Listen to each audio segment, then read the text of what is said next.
Time now for a look through today's newspapers. Former Brazilian President Jair Bolsonaro's sentencing to 27 years in prison for attempting a coup is dominating the Brazilian press this morning. Deepti Laurent joins me on set to take us through it. Deepti. Well, let's bring you, Alison, what some of these front pages of the websites of the Brazilian press are saying. This is Jornal do Brasil in the front of its website. Here you see a visibly emotional Jair Bolsonaro and the sentencing of not just him, but all his collaborators who were also given quite lengthy sentences in that ruling yesterday.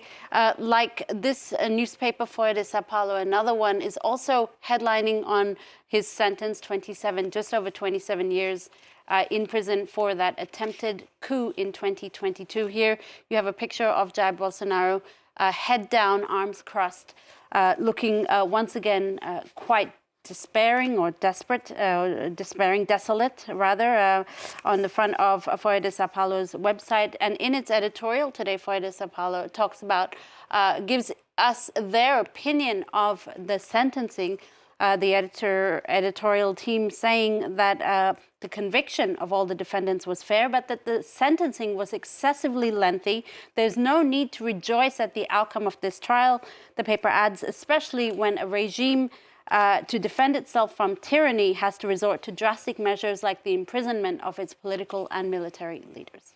Lots of papers are also looking ahead to what happens next. Well, indeed, what happens next? Will he be arrested? Will he serve out this prison term under house arrest? Will he actually go to prison? These are some of the questions that are being asked by this Brazilian daily, O Estado de São Paulo. And it's also noting that the Bolsonaro team is even considering taking this case up in the international courts. Now, in its editorial, it is far more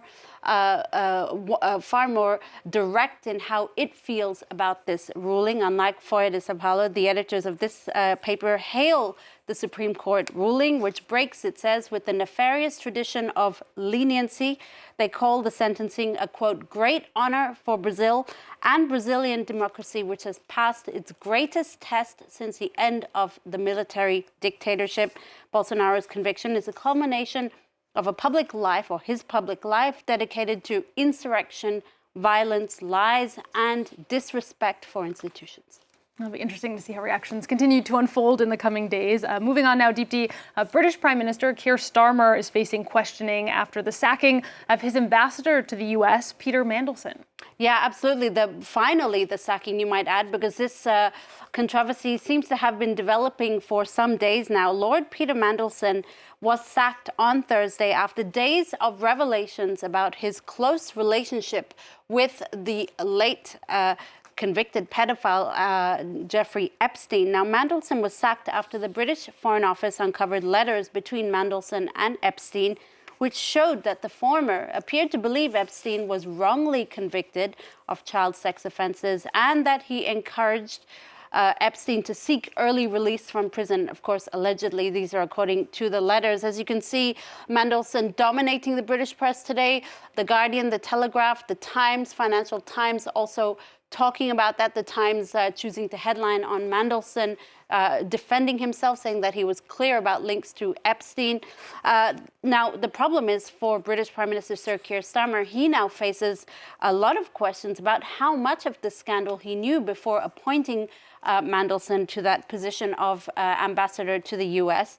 British Sky News reported that concerns around Mandelson's appointment were overruled by Sir Keir's team. This has been denied by Downing Street, but nonetheless, Keir Starmer faces a lot of wrath in the British dailies today. This is from the Daily Express. This is from the Daily Mail.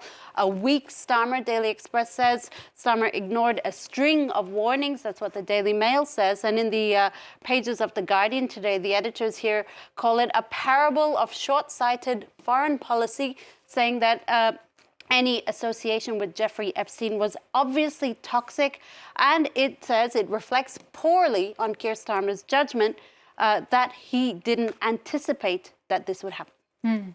Finally, from you, Deepti, an article in the Washington Post today that asks a somewhat existential question: what is luxury?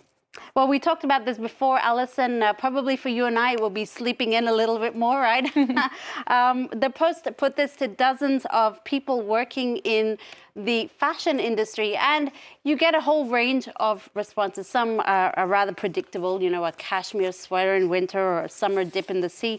There are some more ideological ones. One person said luxury is a life without smartphones, which I thought was quite beautiful. Another said it's a freedom to take your own time. My favorite is from Fran Tirado, editor-in-chief of Them. She says, it's a feeling of ascendance, an understanding that you are at the top of your life, but it's not in comparison to anyone else, that you are just simply at the top of your life, which I thought was quite beautiful. Let's end on another fashion story, Alison. This is called the Red Dress Project. It's described by this website, Positive News, as a world in a dress. It has over 1.5 billion stitches. It's been worked on for the past 14 years. It's a project dreamed up by British artist Kirsty MacLeod, aimed at storytelling through embroidery. So basically 380 embroiderers from 51 countries contributed to making this dress.